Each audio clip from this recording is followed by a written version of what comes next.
like a locomotive, sipping, drinking Arizona. Mixtape just around the corner, did a lot in California. Can't wait to drop this on you. Yeah, they gon' have fun with that. Smash like Songam and my songs gon' break through like a running back. Hello and welcome to the podcast that is always up to speed with Formula One. It is currently Friday, October 7th. I cannot believe it. We're already a week into October. To everybody in Canada, north of the 49th parallel, happy Thanksgiving. I know it's a couple days early, but Monday, us up in Canada in the Great White North, we celebrate Thanksgiving this coming week. So happy Thanksgiving to all of you. My friend, my colleague, my frenemy, my neighbor, Mr. Mark Daly is sitting right next to me here in the Scuderia F1 Race Weekend Studios. I kind of threw that banner up there as well. We're not officially sponsored yet. Magnus, if you're listening, reach out. We'd love to partner. But my friend, how the heck are you? Good, man. It's been an insanely busy week, but I'm looking forward to the weekend now. It is now directly in my line of sight. One more office, one more day of work, and it's turkey time. It is time to, basically eat way too much food and feel grossly uncomfortable afterwards. But hey, sometimes the old traditions are the best traditions, and there's a Grand Prix to look forward to this weekend on top of it, which will go live our time here on the West Coast at 10 p.m. on Saturday night, which is awesome. Which is super, super fantastic. And it's funny because friend of the show, Tim Haraney, reached out to both of us earlier tonight and said, hey, are you guys good to record at 9:30 a.m. on Sunday? And of course, in my mind, I'm thinking of 5 a.m., 6 a.m. Grand Prix. I'm like, I'm not watching a Grand Prix live. 9:30 a.m. is not going to work. Let's do mid-afternoon. And then, of course, it occurred to me, wait a minute, the race is the night before. 9:30 a.m. is a perfect time for us to sit down and dissect what will hopefully be a fantastic Grand Prix. Now, my friend, I want to interject a little bit. And again, this is kind of off the cuff. It's not on the schedule, not on the outline. But I did want to just take a moment because quite a few of our listeners had reached out because they'd seen some of my social media posts over the last couple of days. And, one of the things that you and I take great pride in, and I'll make this really quick, you and I take great pride in the fact that this show is a safe space. And I think you and I were very clear about our position regarding Russia and the Ukraine situation, that Grand Prix should have been revoked and every sanction in the world should be thrown at Russia. But currently, and if you've seen my social media posts, you've probably picked up on the fact that there's something big brewing in Iran.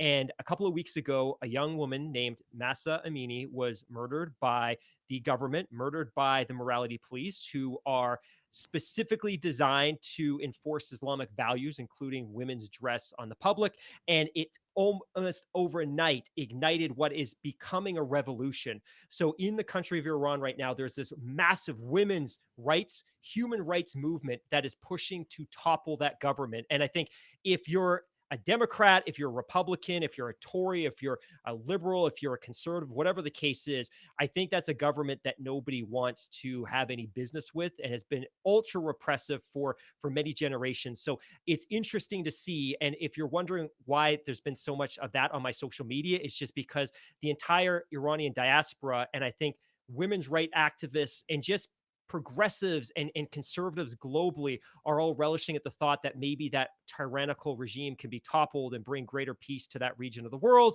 and women and people in general can enjoy the human rights that they so desperately deserve. So I wanted to get on my soapbox real quick, just get that out of the way. But it's obviously something my wife is super passionate about, and we've been super passionate about. And anytime there's a cause, when you can push for the transformation of women's rights and human rights in any country in the world, it's worth. All of that said, my friend, we've got an action-packed show tonight. I don't know where you want to start, but I do owe our listeners a fantasy update if you want to go there. Well, actually, I want to go live to Suzuka in Japan, FP1. Oh! It is currently 16 degrees Celsius with a rain at the track, so 61 degrees Fahrenheit. So the times after FP1, Fernando Alonso set a time of 1:42.248. Carlos Sainz, second fastest time of 1:42.563, about three tenths of a second behind Fernando. Charles Leclerc, third currently with a 1:42.634. Esteban Ocon, K-Mag, Max Verstappen, Mick Schumacher, Lando Norris, Valtteri Bottas, and Sergio Perez have set the top 10 fastest times so far, and not a laps run so far. Fernando only putting in 7. Very wet. Yep. The two Ferraris putting in about 15 laps. Ocon only 5 laps. K-Mag 15. Sergio Perez only 4 laps. So this is yeah, it's going to be a wet one. And I was on the TSN Racing Pod with our good friend Tim a little bit earlier, and just looking at that forecast, I really hope it's going to be wet all weekend. I mean, as I said with him, it's just inevitable that Max is going to win this thing, but it would be nice if we got a little bit of craziness before the inevitable undoubtedly happens, because I really enjoyed the Singapore Grand Prix last week. Okay, it didn't rain during the race itself, but it rained just before, and just that slowly drying track really added an extra element. And if we can get that 2 weeks in a row, I'm all for it. And having Before, said that, sorry, I was go going to ahead. say before we move on that note, I have a question for you because I heard this Yep. question come up on the Checkered Flag podcast, and I wanted to ask you: Would you prefer a Grand Prix that starts wet and gradually gets dry, or would you prefer a Grand Mhm. Prix that starts dry and gets wet? Which would you prefer? Because it sounds like you want to have a wet weekend, which is awesome. I would enjoy a wet weekend, although Suzuka doesn't need to be wet to be enjoyable. But which do you prefer, starting wet or starting dry? I kind of like the wet and drying track because it adds a bit of a different element to it, right? I mean, last year, I mean, you can go back to say the Russian Grand Prix where it rained, and with it was the last 7 or 8 laps, and that was just mayhem. But I kind of like it because it adds a little bit of an element when you have like a drying track. And okay, drivers are always looking to manage their tires, but when you have like these wet or these inter tires, and it's the way that they will really degrade once they get on that completely dry surface, or even if it's partially drying, really adds in an extra element of car and tire management for the drivers. Because if you go back to last week's race in Singapore, if you go back to look at like Charles Leclerc's pit stop, I can't remember which one it was. How many did he do? 1, 2. Anyways, the right front was almost basically a slick. Was it's kind of cool to see that. But having said that, when the clouds do open and you get like it can make things quite exciting. But I like it wet going to dry. That's just my preference. How about yourself? I think I prefer the alternative. I prefer to start dry with the threat of rain, and then I Yep. don't like it to come as a trickle. I like them to be out there on their slicks, and I like to see that mad scramble of everyone trying to find their way back to the pits so they could get Yep. onto some intermediates or that rare occasion when they're on full wets. But that is Yep. my preference. Like I like that panic that the drivers, the teams, the pit wall, they're looking at that clock and they're counting down the laps as those clouds get darker and darker, and then they just open and everything that's come before it is no longer relevant. It's just sheer chaos as everyone tries to slip and slide their way into the pits to get onto some intermediates or some wets.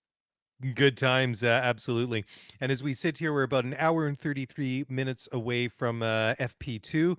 So that should be kicking off just about the time that we wrap up here, because that's typically about the length of one of these podcasts. But why don't we go now to the fantasy update? Apparently, you want to do this. Last week, you shut me down like super quick. When, hey, Hammy, you want to do like, no, we're doing that. We don't need to update it this week. But Yeah, I should apologize for that. It was a little harsh, but I felt like I'd done a lot of updates without a lot of movement. But we have some movement, which is fantastic. The Cool. British listeners are still dominating. So next year, I need our North American family to come out and represent.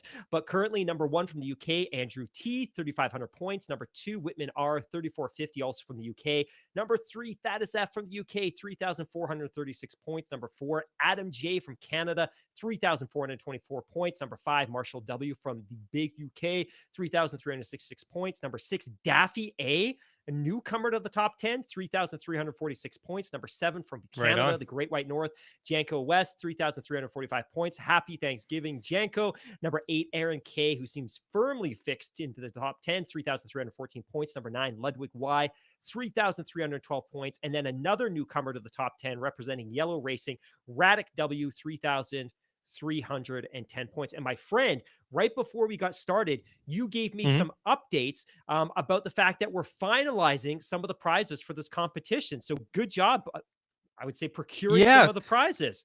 I've got some of the prizes. There's a couple more that I'm working on. So when I've got it all sorted out, I'll make an announcement. But I'm just a little bit jealous at That's who's going to fair. get That's this one fair. because I've already I'm going to need to block my Visa because I know that I'm going to go out and purchase this one myself. It's just it's so good.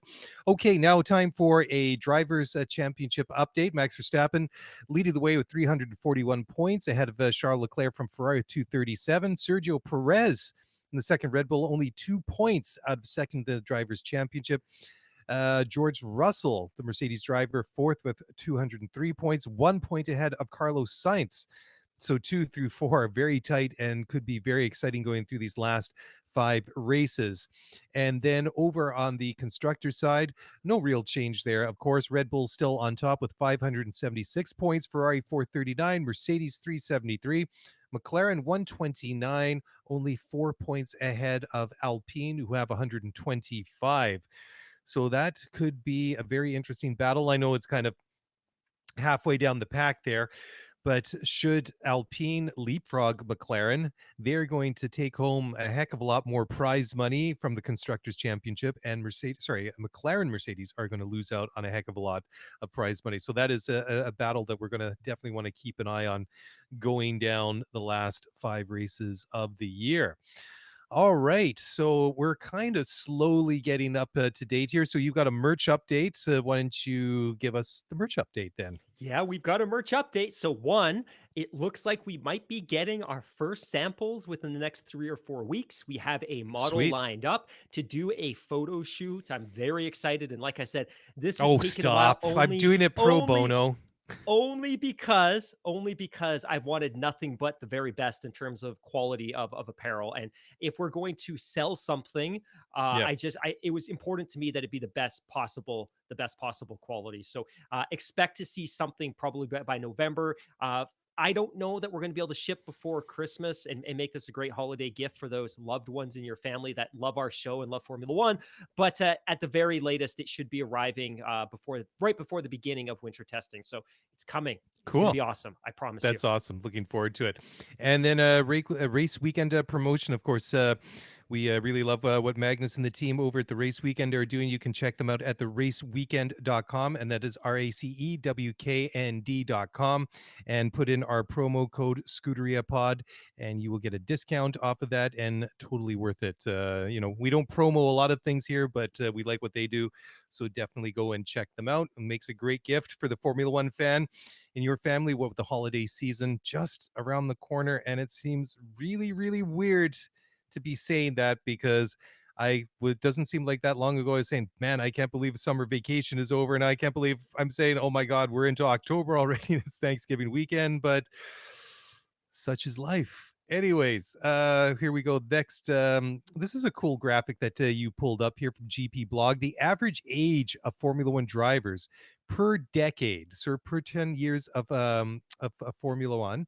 So in the 50s, we have 34.4, the average age. In the 60s was 31. The 70s was 30.5. The 80s was the average age was 29.5. The 90s was 29.2. In the noughties, it was 28. In the teens, whatever you want to call it, was 27.4.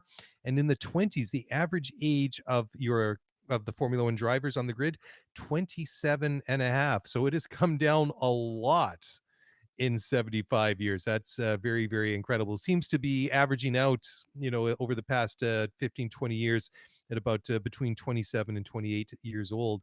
And the age of Formula One debutants, and this is only drivers who drove a full season, are included in this stat.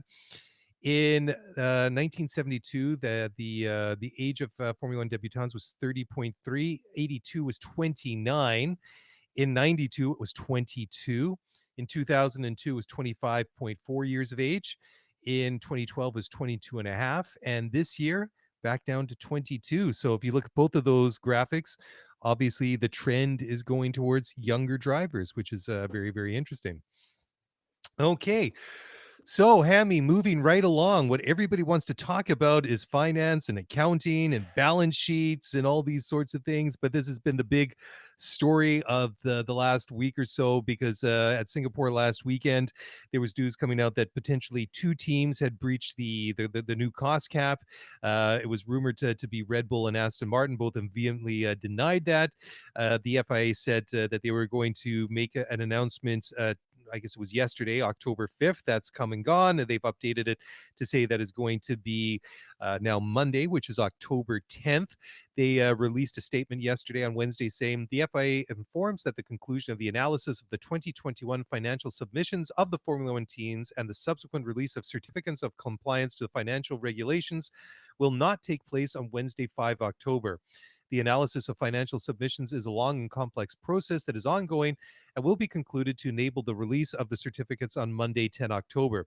The financial regulations were agreed unanimously by all competitors who have worked positively and collaboratively with the FIA Cost Cap administration throughout this first year under the financial regulations. As previously communicated, there has been a significant and unsubstantiated speculation and conjecture in relation to this matter, and the FIA reiterates that until it is finalized, no further information will be provided. The FIA also reiterates that any suggestion that FIA personnel have disclosed sensitive information is equally baseless, end quote. So, like I said, the rumor last week was that it was Red Bull had gone partially over the cost cap, and it was alleged that Aston Martin had gone significantly over the cost cap. Both teams have said that this is clearly not the case. They both feel that they have been in compliance. And I know some people seem to be a little bit frustrated and irritated that this sort of self-imposed deadline of 5 October is come and gone, and that it's going to be Monday. And there's some skepticism whether or not they'll release the information, the certificates on Monday. But when it's coming to something like this, and they seem to be talking the talk, right? That they want to take a very firm stance should there be any any transgressions, any overspending above the $145 million cost cap from last year. But you have to be careful and make sure that this is all done correctly, that all the data that is out there is 100% correct, because you don't want to get these numbers wrong. We'll see. We'll see. I'm keeping an open mind. I hope everybody's being above board, because the last thing that the sport needs is a controversy, especially when it comes to something. I mean, the controversy at the end of last year, the way that things went down at Yas Marina at Abu Dhabi was bad enough, and for obvious reasons. But to have like another scandal or another big controversy involving technicalities and rules and stuff like that, I think would just I think it would turn off a lot of people, to be quite frank, Mark. Yeah, very much agree. And you commented a couple of minutes ago that the rumors, the reported rumor was that it was Aston Martin that had overspent significantly, and it was Red Bull that had underspent or had spent over just a little bit. It was actually reversed. The rumor from the paddock and what was being reported by Andrew Benson and everyone else was actually the opposite, which is that Red Bull had significantly overspent, what we would define as a material overspend, versus Aston Martin that had slightly overspent.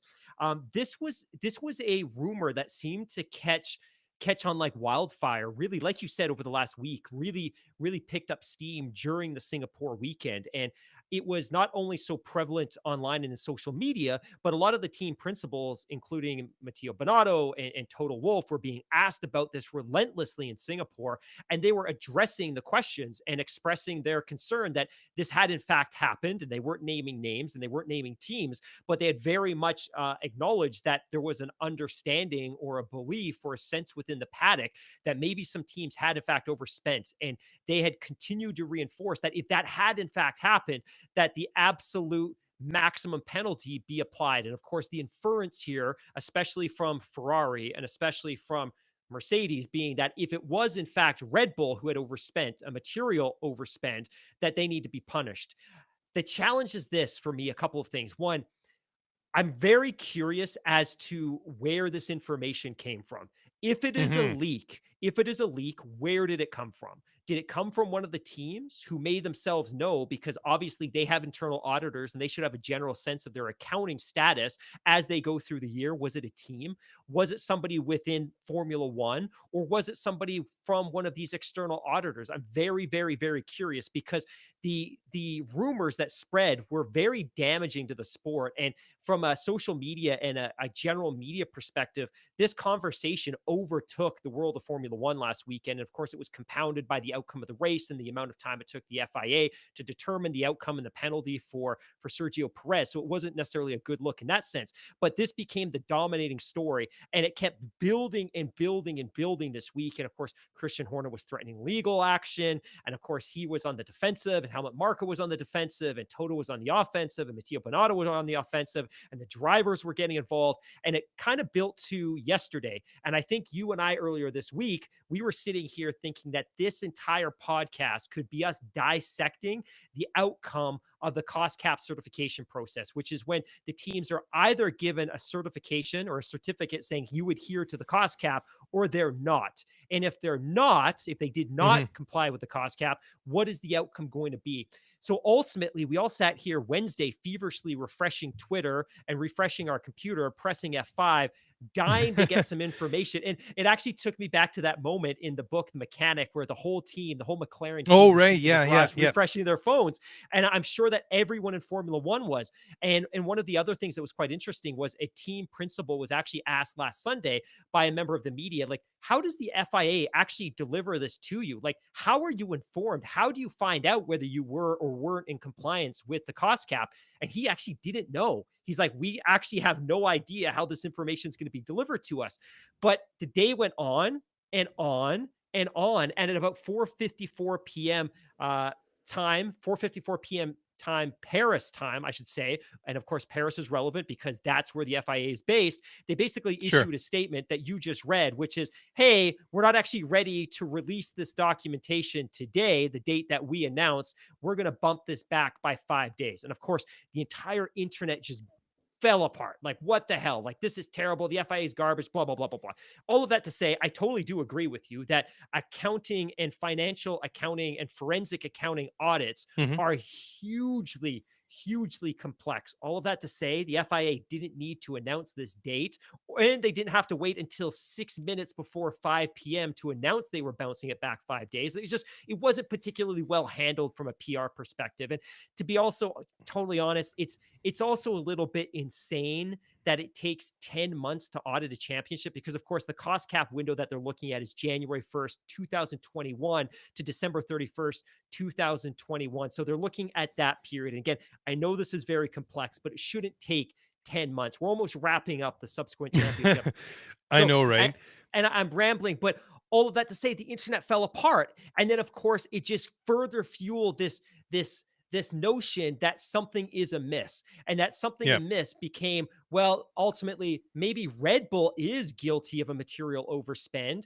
And if you announce that in the days leading up to the Japanese Grand Prix, which is kind of the Honda Grand Prix, and there's some stories about Honda, some good stories about Honda that we're going to get to, does that overshadow this weekend? And are we better off announcing the results of the cost cap investigation on Monday when you've got 10 days before the next Grand Prix? And I don't know if that's necessarily the case, but it's not a good look.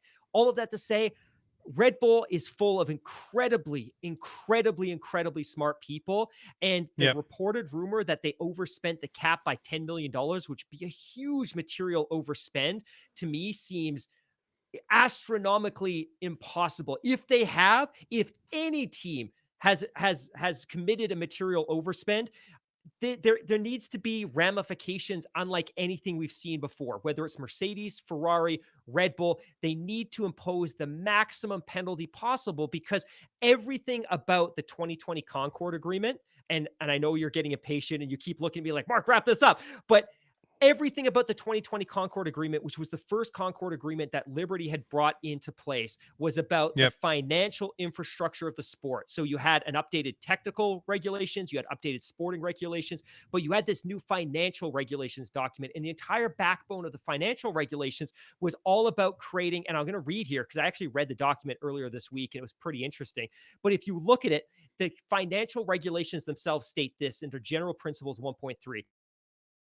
regulations are designed to achieve the following objectives. The objectives: to promote the competitive balance of the championship, to promote the sporting fairness of the championship, and to ensure the long-term financial stability and sustainability of the F1 teams. If in the first year that they are implementing a cost cap, that a team significantly overspends, no matter who it is, they need to throw the absolute book at them. And if you look at page 27,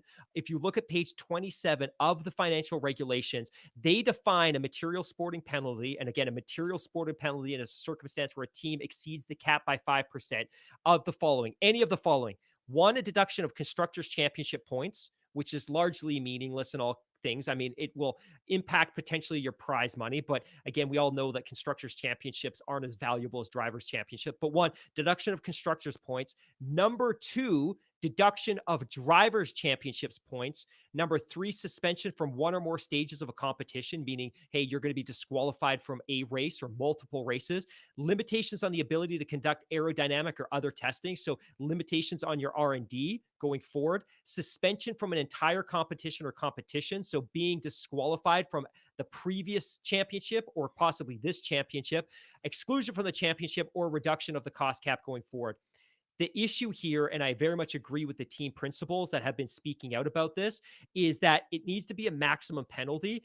If that's a disqualification, then so be it. Because if you overspent last year, that benefits this year's car and next year's car, because you're that 5, 10, 15, 20% ahead of the other teams in spending when they put the brake on spending. So again, I know that's a long kind of ranty thing.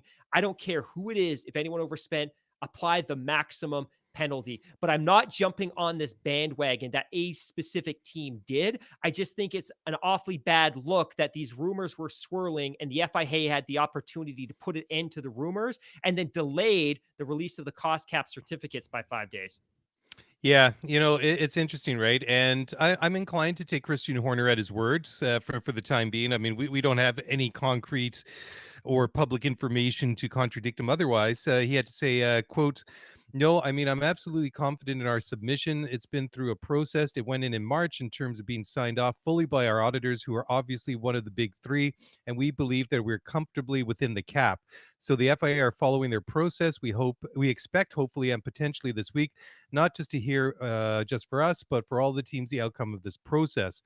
End quote. So then he goes on to, he's been, but was asked again about it.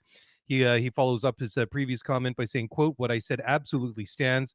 We will consider all of our options, and it's totally unacceptable to make completely unfounded allegations.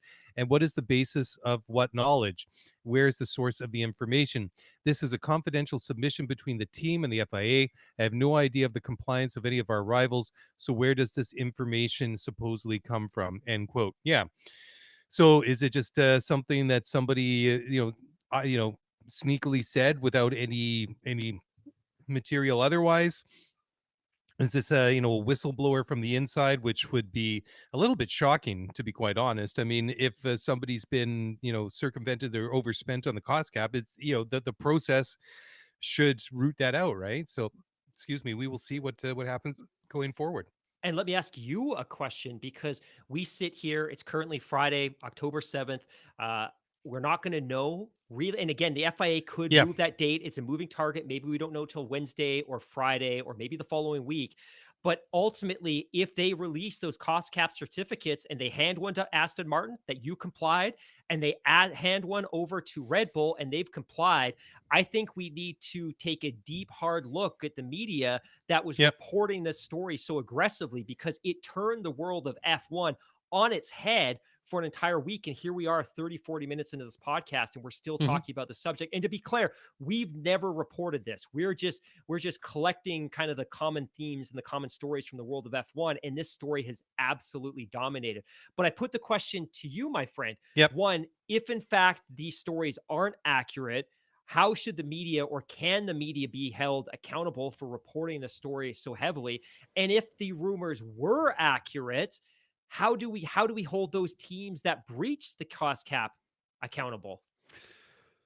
Yeah, well, I mean, it's a question of ethics, right? I mean, if they have overspent, then it's just like, how did you think that you would, hide these costs? Like, are you being fully transparent in the way that you're reporting this? So, and obviously, I think that if it has been, if it comes out that a team hasn't complied and it's a material overspend, the whole point of having this cost cap in place in the first place is to keep finances under control. So, I'm all for like levying, pardon me, of harsh punishments. Hopefully it doesn't come to that. I hope on Monday or whenever it is that they all get their certificates and everybody is well within the rules.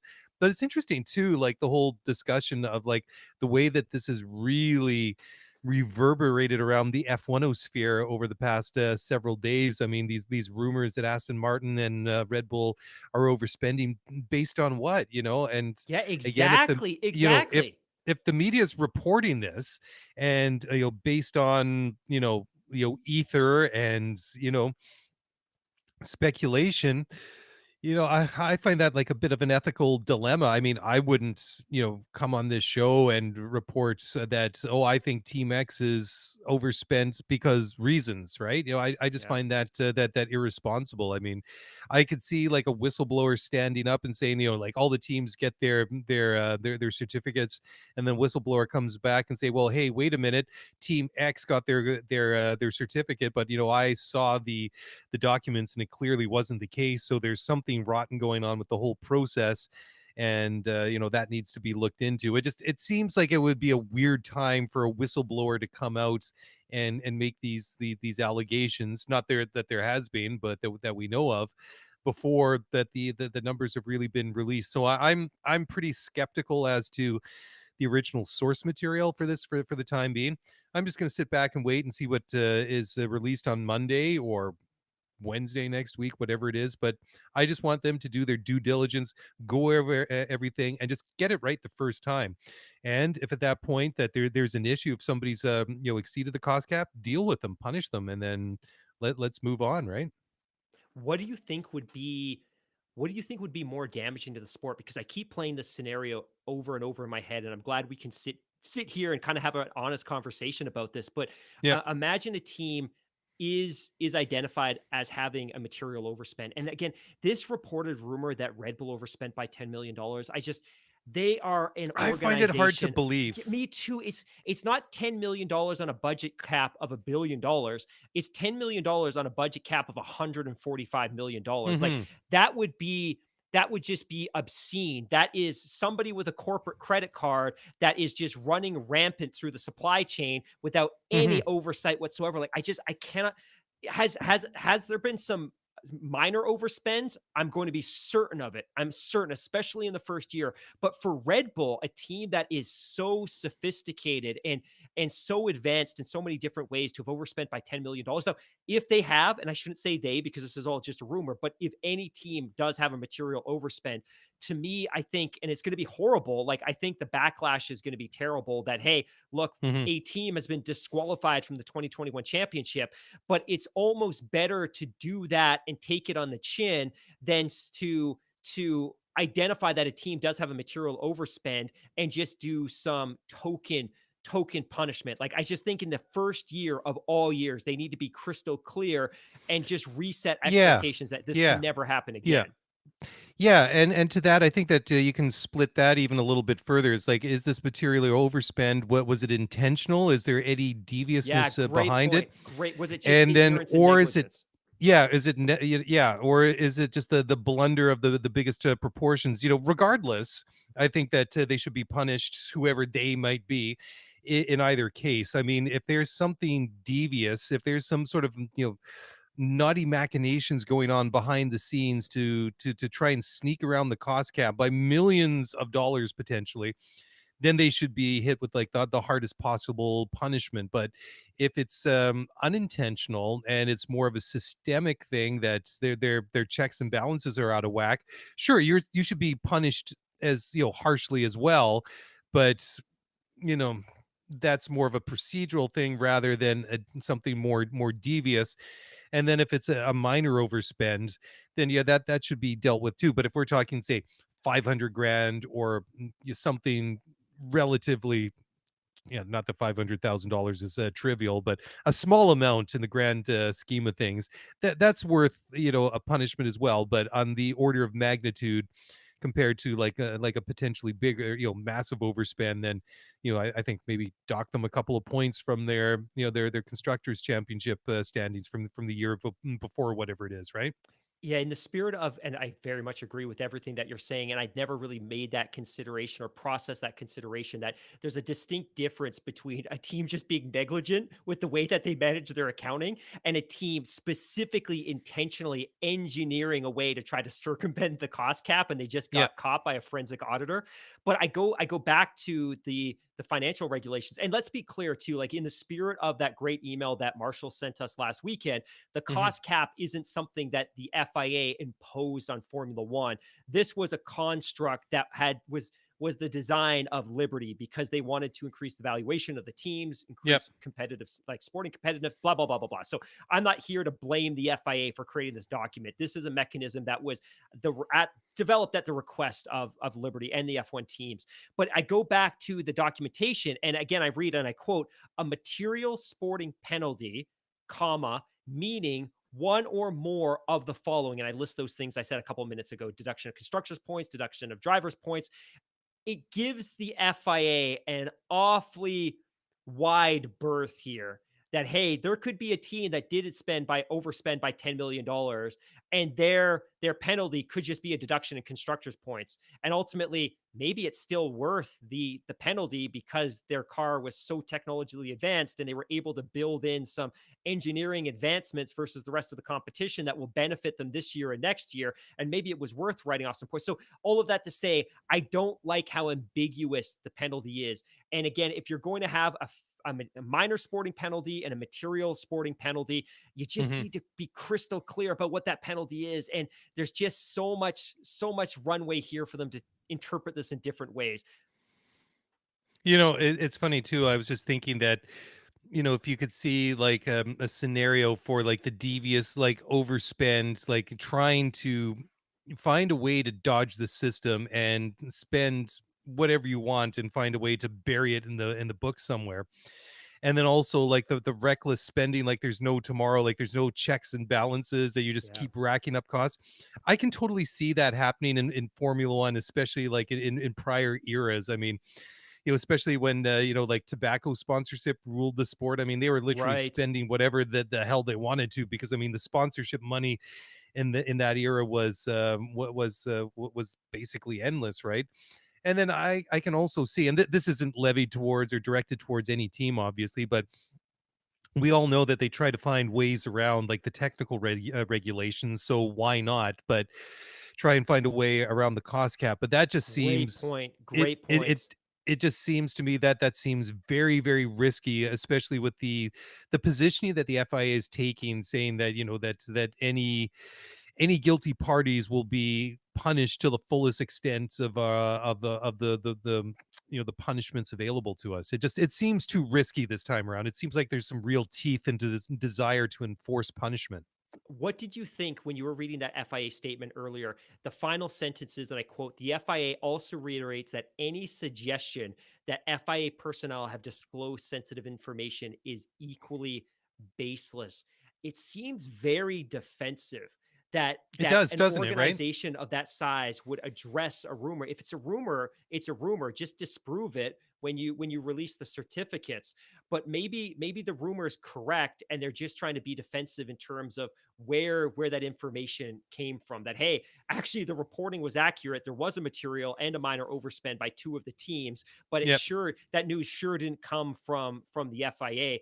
But I Yep. think ultimately, if in fact there has, if the reporting, if the rumors are accurate, I think the FIA and Formula One need to do a really deep dive to try to understand where all of this came from. Because I have to think that every single person that would have been exposed to this ultra sensitive accounting data would have been under a non-disclosure agreement. Like every Oh, one of those 100%. people would have Yeah. been bound Yeah. by an NDA. So this Absolutely. this could very much be a legal matter. And I think they need to, this isn't a whistleblowing issue. This is very much, ultimately we're going to learn all of this anyways. It's only a matter of time if this is in fact the case. But but I think like they need to get to the bottom of this rather than trying to address it in public and reinforce that.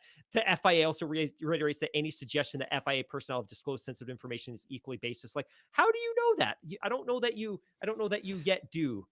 Yeah, I mean, the only scenario that sort of pops to mind to kind of comment on that interesting little almost afterthought to that press release from the FIA is perhaps that I can see a scenario that somebody within is trying to do a media buddy a solid or something like that and Yeah. leak them a bit of an information to scoop them on the story. So maybe that's where that one's going. And because I mean, at this point, like I say, I mean, unless there is um some issue with the accuracy or a deliberate cover up of an overspend, I don't see the benefits of somebody like whistleblowing at this point, because the data hasn't been released yet. Like I say, if they issue 10 certificates of compliance next week and 4 of the teams have overspent materially, and then that gets covered up, and then somebody who's on the inside comes at that point and say, hey guys, this isn't true, that 4 teams here we're over, but something reeks here in the fact that they got their certificates of compliance. So we'll One see. last question for you, and I Yeah, know we've got to jump to a break, but I have one more question for you. go If for it. so, one of the other rumors that was spreading this week, not even this Yep. week, but since yesterday, was that there's this rumor, there's this myth, and I'm just going to perpetuate it by talking about it on the air. But there was this belief that one of the reasons that the certificates was delayed is that it's a grand conspiracy, that Red Bull has in fact overspent in a material manner, and that they don't want to announce this immediately prior to a Grand Prix weekend and overshadow the fact that it's a homecoming for Honda, that they're going to announce that Honda badges are going back on these cars, and that Max Verstappen could in fact win the championship this race weekend. I got to think that is total BS, right? Like there can't be any truth to that. That if the FIA was ready to release the cost cap certificates this week, yesterday, regardless of what the outcome was going to be, they would do it, right? Like they wouldn't put this off until Monday, right after the Grand Prix, would they? Yeah, I don't know. I can't get into their headspace, but don't you think it would be a little bit weird that if there was something to this rumor that that Red Bull is overspent materially by $10 million, and then they've deferred this announcement to Monday, so that the Max can potentially win the championship, they can potentially win the constructors championship, all these things, and have their big party with Honda, and then have this scandalous story break on Monday that they've been cheating in regards to the cost cap, and they're going to get like punished back to the Stone Age in terms of punishments and sanctions and everything like that. It seems very, very strange. So Seems very perhaps risky. it Seems seems very very risky. risky.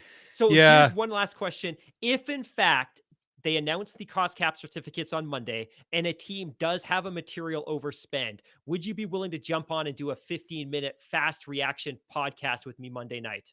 Oh yeah, 100%, Let's 100%. do it. Turkey Yeah, night. okay. We'll see. Turkey. There we go.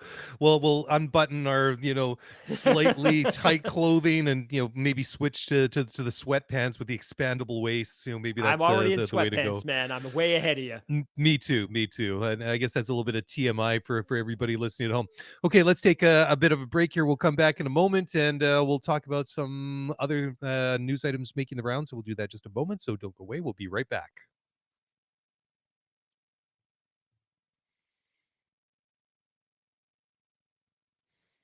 Okay, welcome back to the show. And Hammy, I'm going to throw this one back to you. So apparently the organizers from the Saudi Grand Prix have been meeting with the Formula One teams and drivers over security issues.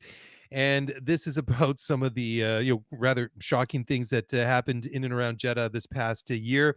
And this is specifically a missile strike that hit an oil facility near the track during Friday.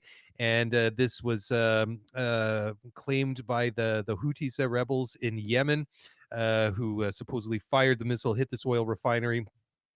So, Mark, I know you're a little bit more up to speed with politics and cultural issues in this part of the world. So, why don't you pick it up from here?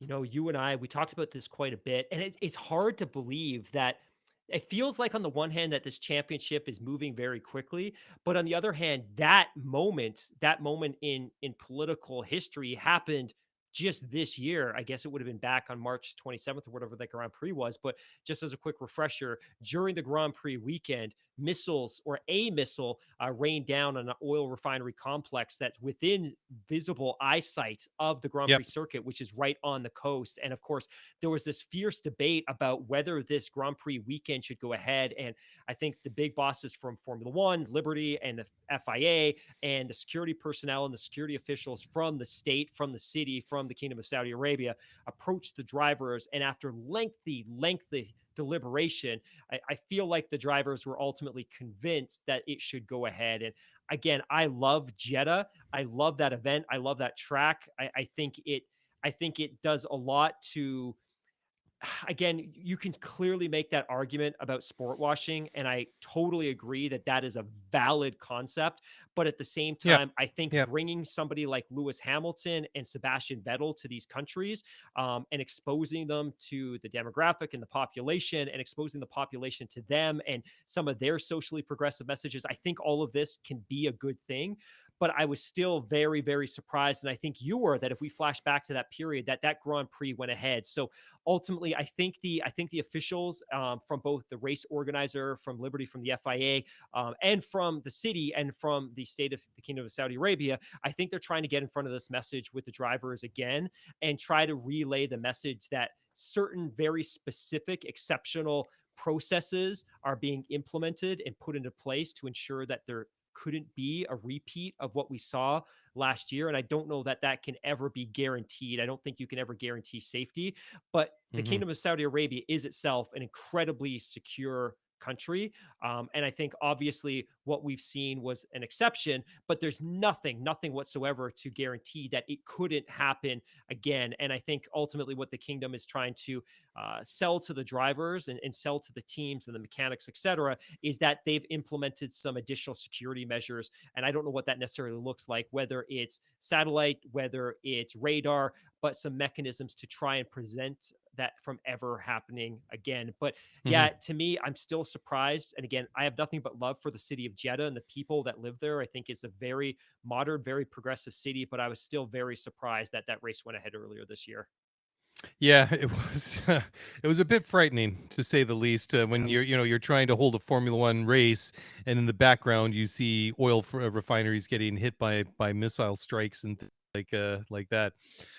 Okay, let's move along. And so Honda and Red Bull are talking again. And well, first of all, let's here we go. I'm getting my notes all mixed up. So the big news is, and this is something that we've been talking about on and off for the past month or two at least, is the fact that Max Verstappen and Red Bull have been running away with both championships for months now, in a car that has a Honda engine in the back, but it doesn't have a Honda badge on it. Last year, Max obviously wins the drivers' championship. Yeah, we don't need to discuss that too much. I rewatched the finale of last year's Drive to Survive, and it's really weird to watch that season finale again in that whole situation. Anyways, I know that's a bit beyond what we're going to talk here, but so anyways, Max wins the championship in 21. Mercedes wins the constructors championship. So Honda don't get that chip that they're really looking for this year. Red Bull's running away with it. I mean, they're going to win double championships this year in a car with a Honda engine that doesn't have a Honda badge on it, which uh, it's just mind-boggling that yeah, isn't it? this must be driving like the executives, or you would hope that this has been driving the executives at Honda headquarters in Tokyo completely bananas about it. That this is that this has been happening. But anyways, the Honda badge is going back on these engines in the Red Bull, in the Alpha Tauris, until the end of 2025.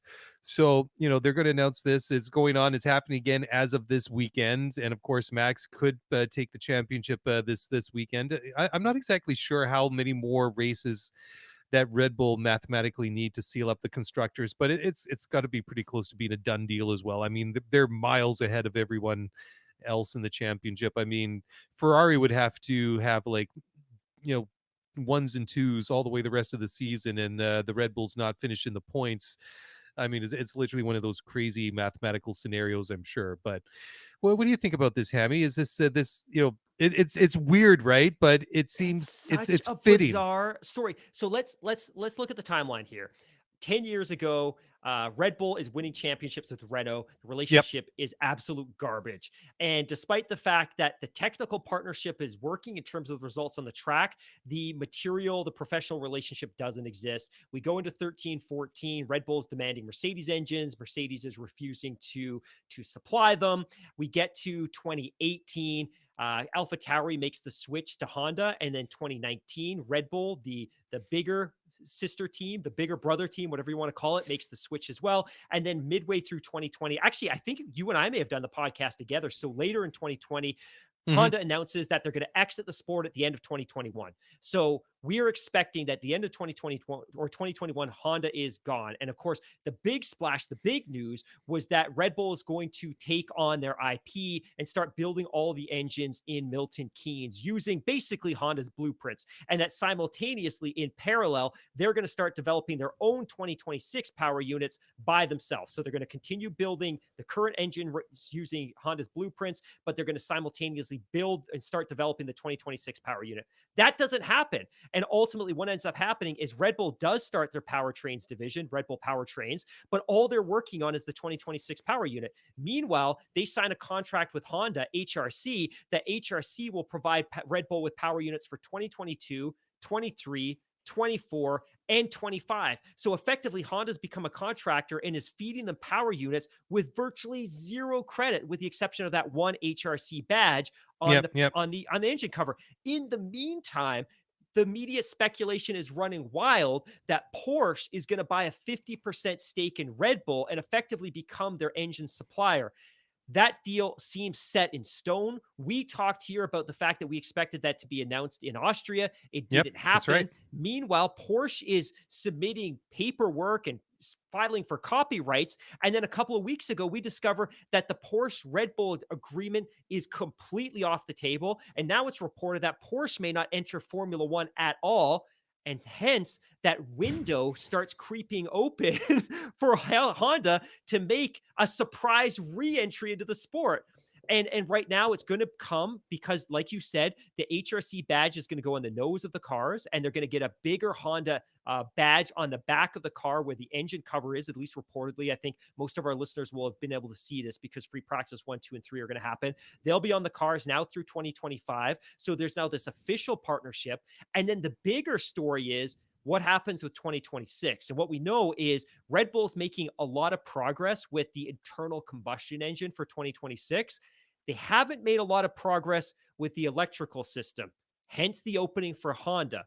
That Honda could repartner with Red Bull to help them develop the power unit for the 2026 cars.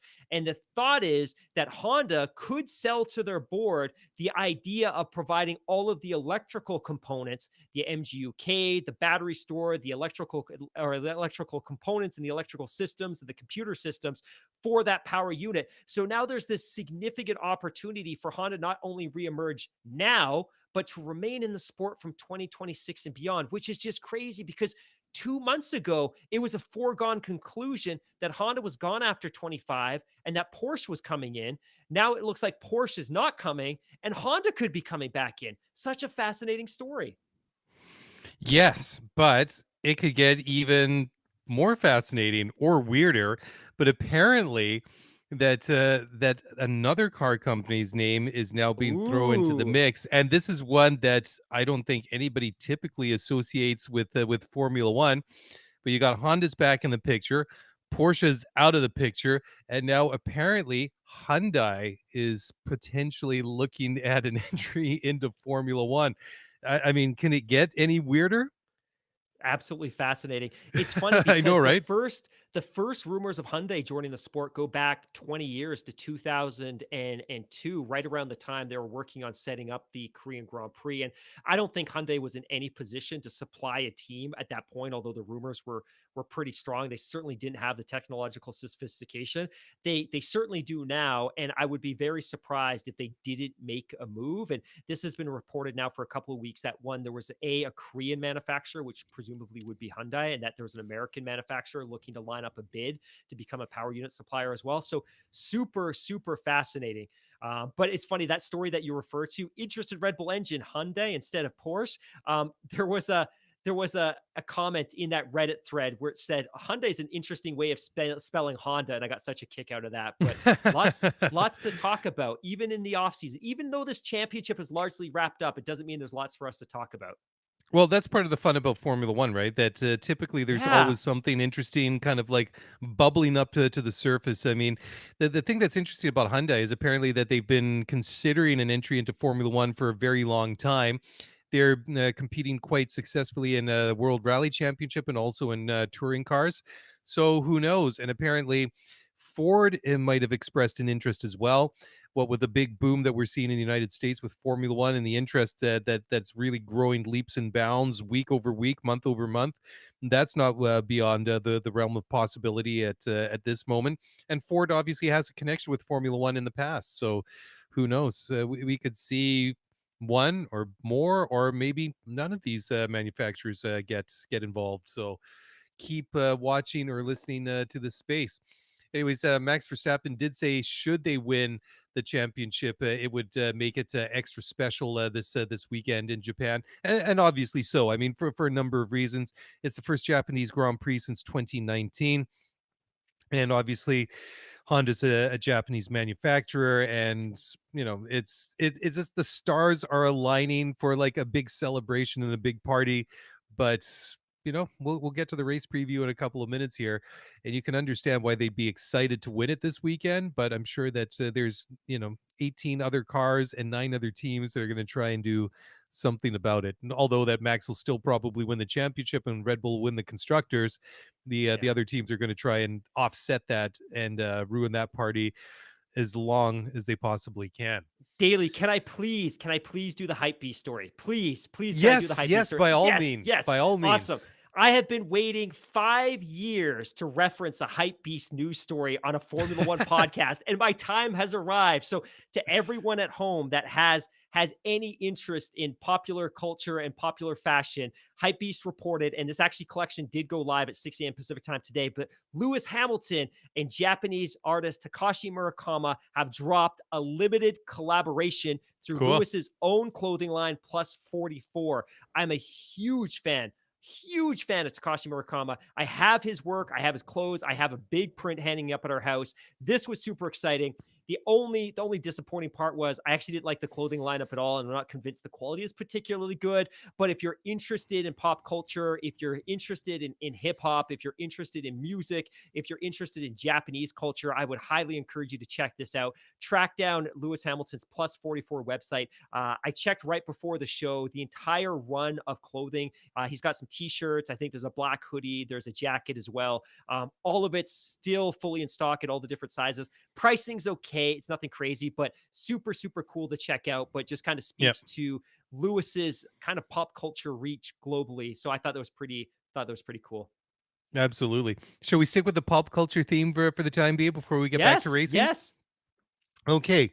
Keanu Reeves has revealed that his Formula One documentary that's coming up is going to focus on Jenson Button's one-off title win with Braun GP in 2009.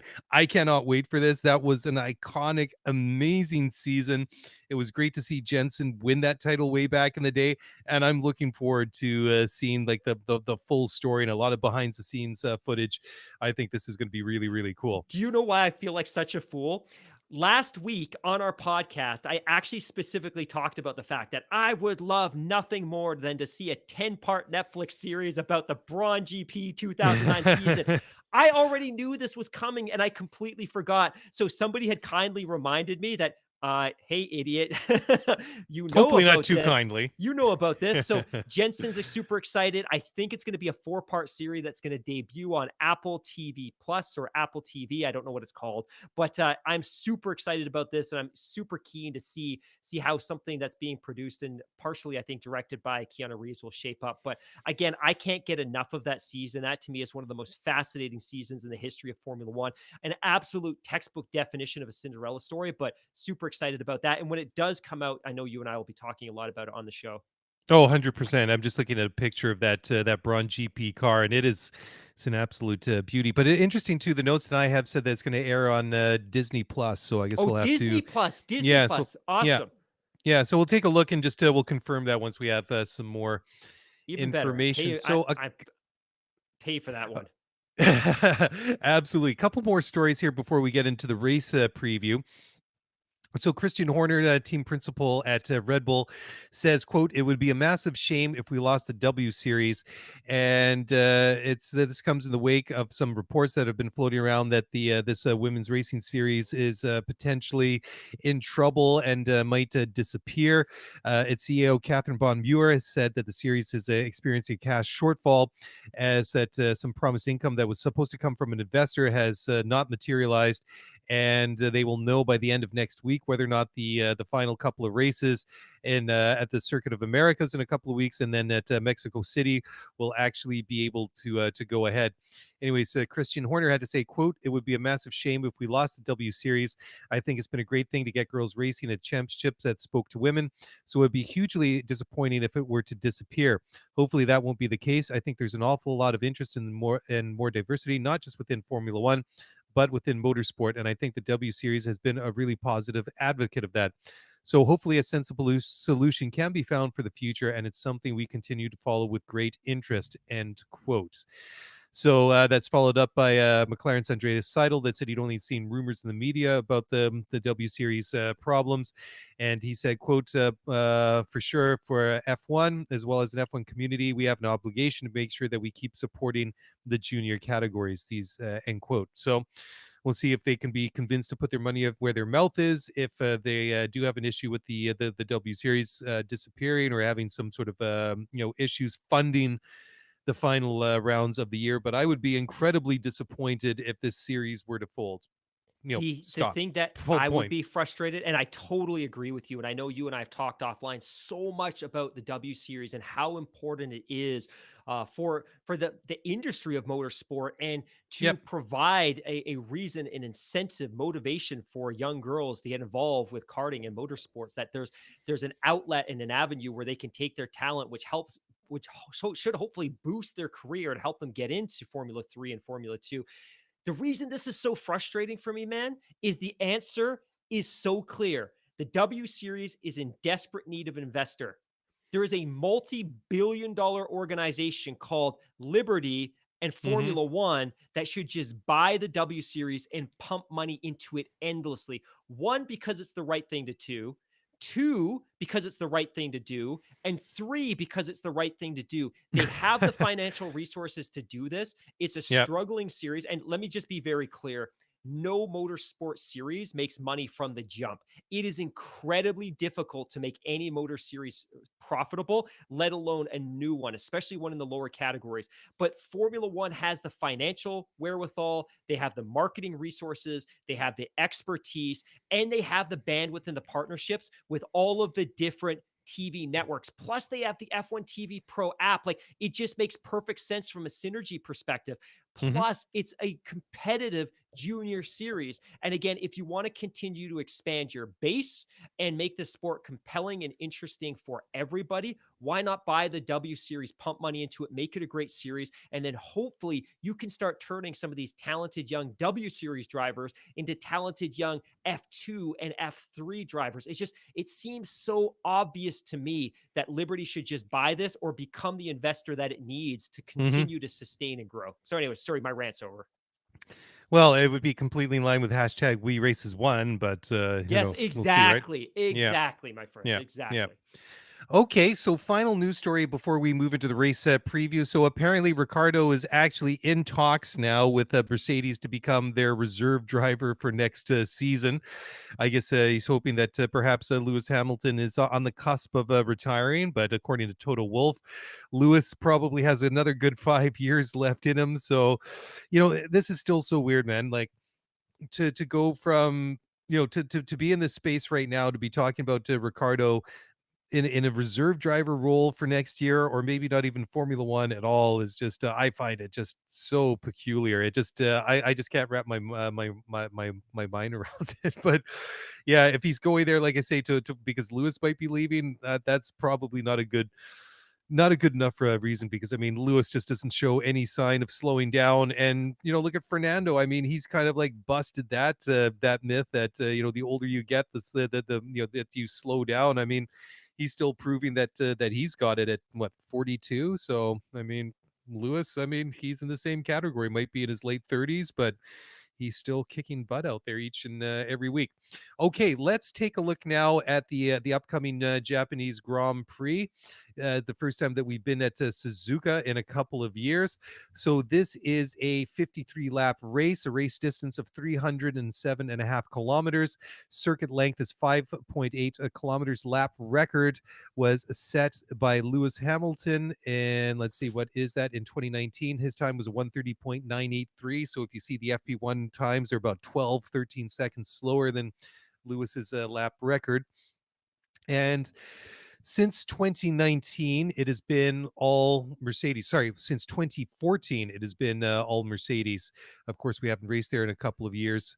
So if you go back to 2014, Lewis Hamilton won it. They won it again in 15. Nico Rosberg won it in 16. Lewis won it the next 2 years in 2017 and 2018. And Valtteri Bottas won it in 2019. Sebastian Vettel actually qualified on pole that race, and the podium that weekend was Valtteri Bottas first, Sebastian Vettel in Ferrari at that time was second, and Lewis Hamilton was third. And like I say, Lewis set the fastest lap of a 1:30.983. And this is a great track. I have to admit that this is one of my favorites. You have that nice long start finish straight. You go down into that nice first turn, which is actually 2/4 of a different radius. Then you go into the S curves, turns 3 through 7, going up the hill. Then you go into the left hand or the Dunlop curve, go around to the spoon curve at the back of the circuit to a very nice long bending sort of dogleg straightaway into the famous 130R, into the chicane made famous by Senna and Prost in 1988 in coming together at the chicane that decided a world championship. When have we heard that before? And then before you know it, you're back passing the pit entrance and back around to start finish. I love this track. I absolutely love it.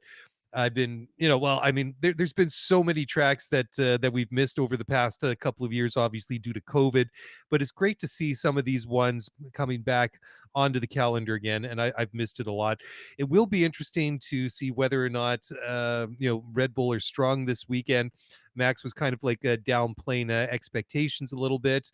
And well, who knows, right? It's I kind of ask myself, is he just being humble? Is he purposely setting expectation low, and then they're going to go out and perform really good? But I'm still hoping, like I said at the top of the show, we were talking about the rain showers that we just saw an hour or so ago in FP1, whether or not this will carry through the weekend, because I like that unpredictability. It really sort of sorts out the better drivers, or the good drivers, and the better drivers. Looking forward to that a lot. Mark, what are you expecting for this weekend? Is this going to be a Red Bull track? Is this going to be a Ferrari track, or is this going to depend on the circuit itself and who gets their setup right and manages the inters, or maybe even the full wets to the best possible degree? Yeah, and before I answer that, I just wanted to kind of reiterate a point that you just made. And I know I say this every week that I'm so excited for this Grand Prix. Part of that's just showmanship. Part of that is just being a podcast host and making sure that we're fully engaging with our listeners and making sure that we're excited about the product that we come here to talk about. But I completely forgot what a phenomenally fun, exciting track this is until I sat down and started doing some of my research again. I think this track is a total blast. And just to back up and provide a little bit of information, because you and I have never actually covered a Japanese Grand Prix, because like That's you right. said, we haven't been there Yep. since 2019.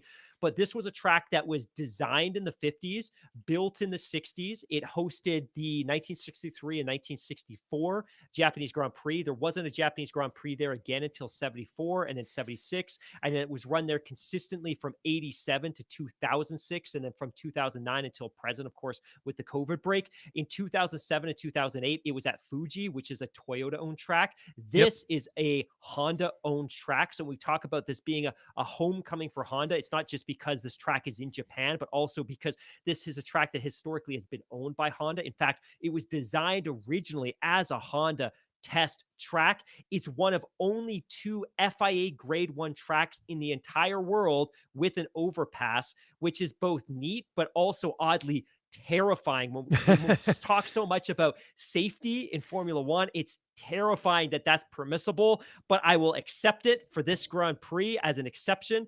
The chicane that you mentioned at turn 16, 17, 18, that was actually a late addition. That wasn't added to the track until 1983. And it was only added because at the time there was no speed limit in the pit lane and cars were carrying way too much speed, a dangerous amount of speed into the paddock itself, or the paddock area, the pit lane area itself. The one other thing that I will be interested in looking at this weekend, and this is kind of off the track, is that this track had absolute blockbuster, monster attendance in the early 2000s during that run of Ferrari dominance. Weekend attendance peaked way back in 2006 when they drew 361,000 people over the 3-day weekend. The last year we were here in 2019, they drew just 122,000 people. So I'm going to be very interested in seeing whether this global resurgence of interest in Formula One is going to apply here in Japan. I have to think it will, but it has been declining for the better part of the last 15 years. In terms of the track, man, I love everything about this track. Turn 1, turn 2. I love the fact that you can carry so much speed into turn 1. I love the fact that turn 3, 4, 5, 6, 7, you just kiss those curves or kiss those curbs as you're working through the S curves in 5th gear. I love the hairpin at turn 10 and 11. And then my favorite part of this track is everything from that exit of turn 11 to turn 1. That whole complex is phenomenal. Fantastic. 11, 12, you've got that sweeping spoon curve. You come out of there in 8th gear, full throttle, all the way down, slightly off the throttle in turn 15. Then you go through that chicane. Then you're back on the throttle, flat out across the start finish line into turn 1, and you start the whole process again. I know, like you said, it's a 5.8 kilometer track. It does not feel like a 1-minute 30 track. This place is a total blast, and I cannot wait until we get back there. In terms of what to expect this weekend, man, I don't know, and I think it's going to be weather dependent. I think on the one hand, both you and I are just hoping and crossing our fingers that this championship goes a little bit longer, because we want something to talk about, and we don't want the championship to wrap up on October. What's the date? October 9th. We want the championship to go until at least mid-October. But ultimately, if it's wet, anything can happen here. And when you look at the grid, if you look at all the drivers in the championship this year, and I'm just going to bring it up real quick. Let's take a look. An awful lot of the drivers in the championship have never raced here, at least haven't raced here in a Formula One car. Like if you look, George Russell 2019 would have been his first year, but of course he was driving a Williams car. If you look at Lando Norris 2019, he would have been a rookie, very different car. If you look down at the bottom, Nicky's never been here. Albon, I guess he would have been here. Guan Yu, he's never been here. Yuki's never been here. Mick Schumacher's never been here. Like there's an awful lot of drivers on the grid that have never seen this track, and it can get awfully treacherous in the rain. So I actually, and while I love while I love wet weekends, this is one weekend where I would love to see a Grand Prix, because this track is so good. It doesn't need to be wet to be exciting. And if it is, so be it. But I don't mind seeing a dry race here this weekend. But I got to think that if it is dry, this track absolutely plays into that absolute monster of a power car in the Red Bulls. Yeah, and another thing that we have to mention too, that this isn't a flat circuit. I mean, there's plenty of elevation change in it as well. Great point. I mean, it really has everything. It's got tighter technical sections, it's got flat out sections, it's got elevation change. It's really, really cool. And just going back to some of the characteristics, like you say, you come through start finish, you're going down the hill into turn 1. That's a right-hander. You go into turn 2, which is an even tighter radius going through that. So you got to crank the steering wheel harder over to the right. Then you got a short, very, very short run out of turns 2 into turn 3. And then going through that complex of turns through the S's up the hill there, and then into left-hander into the Dunlop curve. That is awesome. And like you say, the overpass, because you go up through the hairpin, that whole complex of turns that can bring you into the spoon curve. You go up the hill there onto that back fast section there. You cross over the overpasses just before turn 15, the infamous R130, and then that brings you down in that sort of a dog leggy kind of bendy bit that's sort of kind of straight but not really into turn 16, 17, and 18. It's a real treat for those of you that are still new to Formula One, and this is going to be your first time watching the Japanese Grand Prix. It's always fun to watch, and like you say, Mark, it for a lap time of the low 140s, it certainly doesn't see it. I mean, when you look at like Singapore, pardon me, the low 130s, Singapore was it typically runs in the low to mid 140s, I believe. That feels every second of the time that it is. But I mean, it just goes to show you what different tracks that they are. On the streets of Singapore to the Japanese countryside, it's yeah, I mean, you can hear the excitement in our voices. But i'm I'm all for seeing a bit of a Ferrari comeback this weekend. I don't know if it'll materialize or not. Like I say, I don't know what to make of Max's comments this week that he doesn't feel that they're going to be particularly strong there. I mean, yeah, I don't know. They've won, what is the last 7 races in a row? I think we have to go all the way back to the Austrian Grand Prix at the beginning of July when Charles Leclerc won last. That was the last time that somebody who wasn't driving a Red Bull won a race. And since then, Max won 6 in a row, and then he finished 7th in Singapore last weekend. But his teammate Sergio Perez won last weekend, which I think was probably Sergio's best drive in Formula One. I think he was full value for money, and especially at the end of the race there, I still don't know what completely happened. I think obviously part of it must have been that Charles's tires were going off a little bit. But the way that Sergio reacted when he was told over the radio that he was being investigated for that safety car infraction and that he needed to build up that 5-second time gap. I mean, to say that he put down the hammer is a bit of an understatement. On one lap, I think that he pulled out, extended his lead over Leclerc by like 1.2 or 1.3 seconds on one lap. I mean, that was amazing. But we'll see whether or not he can do it again this weekend. But I mean, Charles has kind of like turned it around the last couple of races. I mean, obviously the summer was pretty well. I mean, ever since the Spanish Grand Prix, he's had 3 DNFs: Spain, Azerbaijan, and France. They had a couple of P6s in Belgium, and in Hungary had a P5 in Canada, a P4 in Great Britain. But the last 3 races he's been on the podium. He was 3rd in Holland, and then in Italy and in Singapore, he qualified on pole, and then he got to 2nd place. But whether or not they can pull it off on Sunday remains to be seen. But it certainly would make it a little bit more interesting. Could he take it to Red Bull for one more weekend and throw a wrench in the works and disrupt the big Red Bull party and make them rethink their plans and maybe defer them or delay them for a week or two? What do you think about that, Hammy? 2 other quick things before we start wrapping Sure. them up. One, friend of the show, Andy Amendola, sent me a really interesting stat earlier today, and it says, Okay. did you know that 12 different F1 drivers' championships have been won at Suzuka over the 31 races? So 1 out of every 3 Grand Prix at this track, or at the Japanese Grand Prix, has seen a driver crowned. So the math is looking awfully good for Max Verstappen. And then the other piece too is apologies. I've been informed that earlier I significantly butchered Suzuka. So I apologize to all of our listeners. If you grimaced earlier as I added an extra A and took out a U, I apologize. I am humble enough to admit that. Did you say Suzuka or something like that? Because I completely missed that. Oh my goodness. That's exactly what I said. Boy. Well, that one kind of like went right over my head. I didn't notice that. But just to go over some of the winningest constructors and drivers. So McLaren have won there 9 times, most recently in 2011. Ferrari have won there 7 times, but they haven't won at Suzuka since 2004, almost 20 years ago. That's amazing. Mercedes, of course, have won 6 times, and that's all come since 2014. And most recently is 2019. Red Bull has won there 4 times, and that coincides with the 4 championships Sebastian Vettel won from 2009 to 2013. Benetton and Williams won there 3 times. And then some of the 2-time winners include Lotus, Brabham, Nissan, and Renault. And on the driver's side, the most winningest driver there is the 7-time world champion, Michael Schumacher, who has 6 victories there. His last victory was also the last time Ferrari won there, and that was back in 2004. The current GOAT, and probably the GOAT of all time, Lewis Hamilton has won there 5 times, Sebastian Vettel 4 times, and then 2-time winners include Gerhard Berger, Ayrton Senna, Damon Hill, Mika Hakkinen, and Fernando Alonso. Fernando winning there in 2006 and 2008.